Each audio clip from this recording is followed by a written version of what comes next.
Before we jet off to France, I'd like you to take a moment to settle your body. Just feel the weight of yourself wherever you are, and inhale slowly, letting air fill your lungs, expanding your chest and belly. Then hold for a moment and exhale fully, releasing tension, thoughts, and worries with the outgoing breath. Let your breathing find its natural rhythm. In and out. In and out. As we get ready to explore this beautiful market town together. I'd had a busy week working all hours, and I decided to take myself away for a few days. I wanted to escape work and go somewhere relaxing but invigorating. This was a rare opportunity to slow down, and I wanted to grab it with both hands. I rolled out the map of France in front of me and took in the cities and the rivers. The country seemed crisply defined, its hills marked clearly. There was a lot of pleasure in seeing it like this, on an old map. I could see where there were lakes with rivers running into them, and I took in all the names of the cities and villages. There was something exciting about all these different places I'd never been to. It was a country I didn't know well at all. I'd been there as a child, but not since, and I enjoyed the bubbling sense of mystery. I imagined alpine villages and the Mediterranean coast with glistening blue waves. I closed my eyes and took a deep breath. I let my mind wander with images of mountains and rivers that faded into splashes of colour. Then I tried not to think too hard about anything at all. Just let my hand float over the map. My fingers felt like they were tingling very slightly as I moved over and then stopped, hovering. I trusted my instinct. I pressed downward on the map. Very slowly I opened my eyes, not knowing what to expect. I had my finger on a town. Sarlat-la-Canéda, it said, often known as simply Sarlat. I let the word roll over my tongue. I said it out loud, feeling the name like I could taste it. Sar felt smooth, like a cool stone. Then La was a light and crisp sound. Sarlat. Sarlat. I'd never heard of it, but I marvelled at the fact that in all the rural parts of France on the map, the rivers and the mountains, I'd selected a town that was quite reachable from the airport of Bergerac. I researched a little more and discovered that the town was developed around a large Benedictine abbey in the Middle Ages. It was perfect. I didn't need to know any more. So I booked plane tickets to Bergerac and set off for a few days on my French escape. On my first day, I woke early in my hotel and set off to explore. The streets were filled with morning light, and though it wasn't hot, there was still a gentle warmth to the whole place. I was struck by the beautiful golden stone that made up the buildings. Many of the houses had heavy wooden doors, and the shutters were intricately carved with pictures of flowers and animals. They were closed or just starting to open. I noted the flower boxes with beautiful geraniums in bright colours spilling out, adding colour to the streets. That wasn't all. The walls were covered with climbing plants, as if they'd been painted on, and I was struck with admiration for how beautiful this sign of life was. I had no plans, but I was willing to see where the day took me. Then I noticed a sign with an arrow labelled Lanterne des Morts in pretty cursive writing. I was intrigued, and so I followed it down the alleyway. At the end, I found a tall stone tower just peeking out from behind the cathedral, and I stood there for a while taking it in. It was beautiful, and there was so much history to it. The brick was a rich, sooty black at the top, and there were tall windows with thick glass. I read the sign, and I learned that most of these lanterns were built in the 12th and 13th centuries.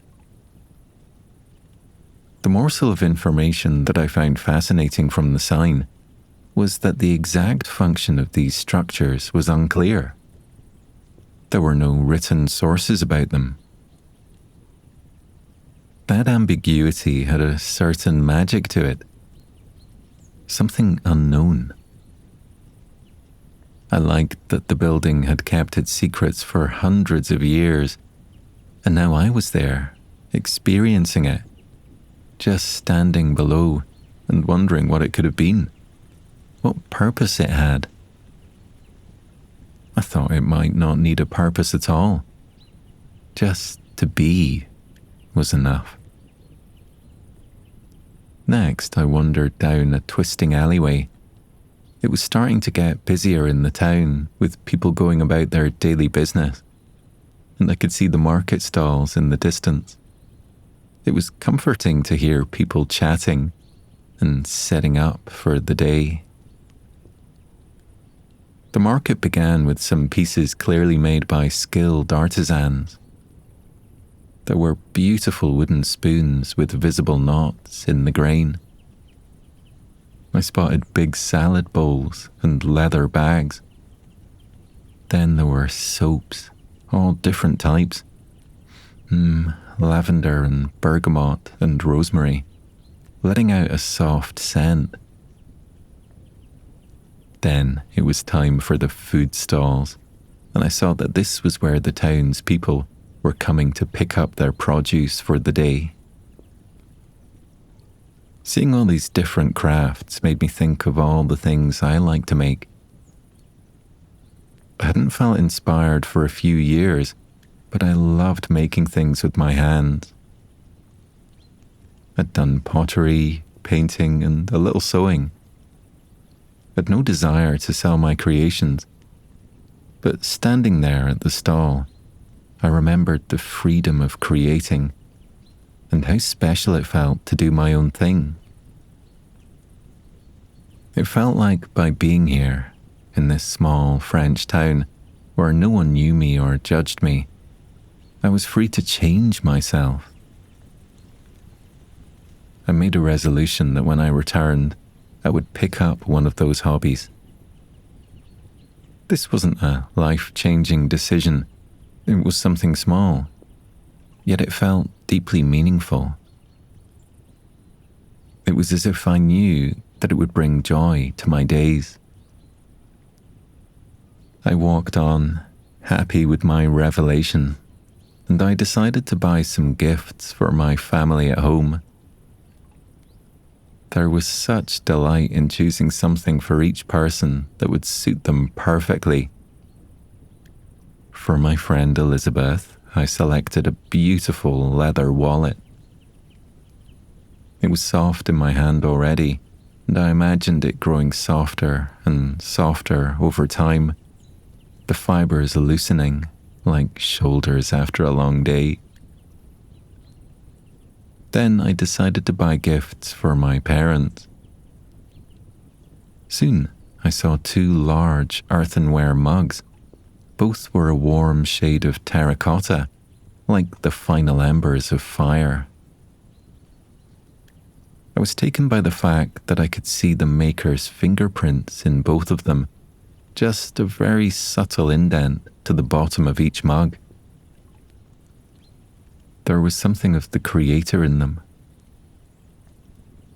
The stall holder wrapped them both up in woven cloth and handed them over to me. I added them to my bag, enjoying the solid weight. I wandered among the stalls, and I found I was hungry. As I walked down, I was struck by the mix of different delicious scents rising and becoming stronger. It was incredible to smell the fresh bread and see the piles of golden, crusty baguettes. As I expected in France, there was a stall full of different cheeses, with wheels of creamy goat cheese all stacked up in pyramids. The vendor cut off a piece and beckoned me over with a smile. I pressed the sliver of cheese to my mouth, and its tang was delicious. Très bon. I let my eyes wander over the expansive honey section, with what seemed like hundreds of neat jars. Some were gloriously golden, and some were deliciously dark, made with all sorts of fruit. There was a stall just with herbs, all in bundles. There were lavender bundles, thyme, rosemary, dried flowers, and peppercorns in small glass jars. Then there were stalls with mushrooms. The scent there was delicious and very distinctive, woody and earthy. There were piles of mushrooms in different woven baskets, and I looked at the interesting shapes and colours, some light brown and some dark, almost black. I recognised them as chanterelle. I watched as a group of women picked up paper bags, and I imagined them taking the mushrooms home and frying them up, all warm and garlicky. There were dried mushrooms strung in nets, and little pots of what looked like mushroom terrine. I kept walking. There was no rush at all, and I found that I had a natural pace where I barely thought of anything. I just let the sounds of the vendors chatting and calling to each other swirl around me, enjoying the moment. Further down the market, I took in the fruit and vegetable stalls, heaving with produce. There were bright red strawberries in a vast pile, and huge tomatoes. I saw yellow courgettes, big bunches of onions, and heads of garlic, still coated with dirt. I stopped for a minute, pulled out my bag, and then selected a peach. It had caught my eye because of its perfect orangey red colour.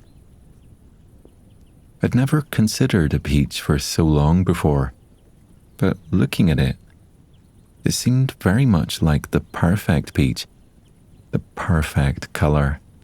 And when I picked it up between my fingers, the skin had that delicious softness to it, just ripe. I bought the peach, and the woman nodded to me with a smile. The skin was still warm from the air. I pressed my nose to it, enjoying the scent. The fruit was so juicy, and the flavour was a delicious mix of sweetness with just a tiny bit of tartness. The balance was magical. I savoured every single mouthful, down to the stone in the centre. By the end, there was a lingering sweetness in my mouth. I bought a crusty baguette too, and the vendor winked at me as she loaded it up with delicious-looking salami and salads. She handed it over, and it was still warm. I wandered down through the town centre, and I found a small courtyard with a fountain. It was empty and very beautiful, with stunning houses facing me from every side. The shutters were brick red, and everything felt like a picture on a postcard. I took in the fountain where moss grew in old stone basins, giving the air a fresh smell. The sound of the water flowing was instantly comforting. It looked like it had been there for many, many years. The people of Sarlat didn't seem to stop in this square, and there weren't many tourists around. I was struck by the quiet beauty of this part of town. Once I felt settled, I dug into my baguette, enjoying the delicious warm bread and the rich salami. I washed it down with some cool water and sat for a while, enjoying the sunshine.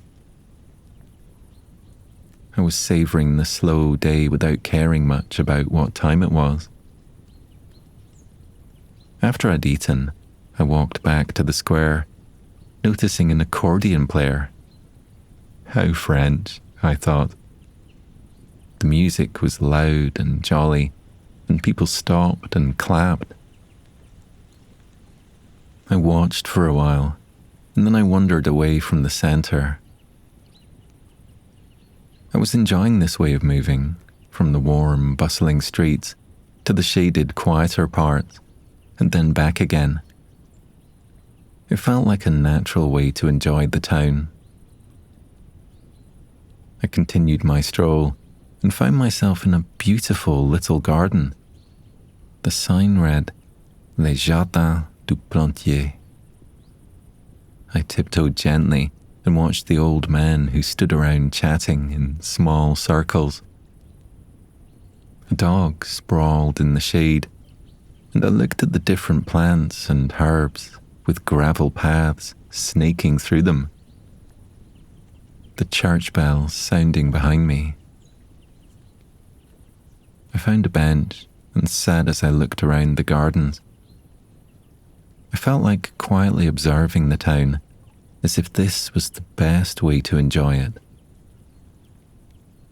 I saw a young woman sitting on a wall with a notepad. I watched for a while and saw that she was tracing the curve of branches with charcoal, carefully choosing different widths to create different effects. The geometry of the trees above, the soft outline of rooftops peeking above leaves in the town centre beyond. Occasionally she squinted, tilting her head and erasing parts to change her work. She caught my eye, smiled and gestured to her pad, and I realised she wanted to include me in her drawing. I nodded somewhat shyly, and then I relaxed into the bench. Being drawn made me feel like I was becoming part of the town's fabric. I felt the sun on me, but it wasn't too hot. It just warmed my skin and made me feel very relaxed. And I breathed in and out, in and out. I tried not to concentrate on anything in particular. Just let the thoughts come and go. And I realized that by doing this, colours formed. I started to think of what I would paint when I got back, and the forms came to me very easily. I thought of the smells of the market and the people I'd seen. The colours moved through my mind, and they were informed by the golden brick buildings and those deep red shutters. I could picture myself squeezing out paint and laying out my paintbrushes neatly in a row. I imagined carefully mixing the colours to create the town. Then I thought about how I would apply the paint to the canvas, starting with thin layers and then adding thicker ones on top to prevent cracking. I would apply textured paint with a brush or palette knife to capture the brick texture I'd seen on the buildings. The scene played out in my head, very leisurely. I opened my eyes and looked at the young woman who was still blending together all the different strokes. Finally, she sat back satisfied and rubbed her hands together. She seemed to glow with pride at her work. She smiled at me and gestured for me to come over and take a look. I rose, feeling relaxed and gently invigorated. I looked at the completed picture in her hand. It was simple and very natural, with so many organic shapes and curves, with the movement of the trees and plants. I was there in the center, sitting on the bench. She'd captured my body language, and I looked so relaxed. "Take it," she said in English with a nod. "No, I couldn't," I said. "It's a gift," she said with a smile. "You should have it." I thanked her and she took the picture, rolled it up carefully, and tied it with a piece of string. She handed it back and placed it carefully in my bag. The young woman gathered up her things. I was amazed by how inspired I felt by the whole interaction. The day was drifting into early afternoon, and I returned to the town square. The market stalls had been cleared away, and the bars and restaurants on the square had set out tables to the front under bright striped awnings. I sat at a small bar and ordered a glass of sparkling water. I got out my notepad and I made a few notes about what I planned to do and create when I returned home. In this way, I was able to spend a couple of hours just enjoying the atmosphere. I then ordered a cold glass of white wine, sipping it slowly as sunset came. I thought the stone of the town had appeared truly golden that morning, but as sunset arrived, there was a brief spell where the light on the buildings was more red. It made the turrets and roofs of the buildings stand out against the sky, and I traced the skyline with my eyes, like I was drawing the town. My life back in Scotland felt very far away. I thought of it with a sense of reinvention and recreation. I felt excited to paint, and I enjoyed considering it in my head. After I finished my drink, I paid and went for a quick stroll to see what I could have for dinner. It was still quite early, but I saw a small restaurant with candlelit tables. It looked cozy and inviting. I decided to go inside and walked into the foyer. A friendly waiter pointed to a round table that was perfect. It was just to the side against the wall, ideal for people watching. I took in the selection of other people who had also chosen to eat there. Couples and families with children laughing. It took a long moment just to take in the surroundings, the colours and the delicious smells. When the waiter came, my French was just about good enough to ask for whatever they recommended, and he said they'd bring over the chef's special menu. First was a salad served with crisp greens and toasted walnuts. It was delicious, rich and earthy, with a satisfying chew to the nuts. Then there was a mushroom soup with swirls of cream and parsley. It made me think back to all the mushrooms I'd seen that morning, and I wondered if they'd come directly from the market. For the main course, I had a delicious duck leg, the meat so tender and rich, and I ate it slowly, enjoying the new tastes. Then there was a cheese board with goat cheese, sourdough bread, and dark fig jam. I felt quite full, but I couldn't resist a dessert. By now it was dark outside, and the glow of the candles was so warm around me, creating little islands of conversation in the restaurant. The waiter served me with a selection of desserts to try. First, a small slice of moist walnut cake, a speciality of the region, and then a warm apple tart with delicious caramelized edges that melted in my mouth. When it came to dessert, I slowed down. I felt like I'd been moving slowly through the day, but I wanted to continue this pace and embrace the tastes with my whole body. I breathed in and out, in and out, letting my shoulders relax. I smelled the caramelized sugar and chewed slowly, enjoying the different tastes. After the final bite, I closed my eyes and took a few slow breaths, feeling a sense of calm in my body. I paid and left the cozy restaurant, walking out into the town. At night, Sarlat was filled with ornate gas lamps lining the streets, and they gave off a soft light that was comforting as I walked.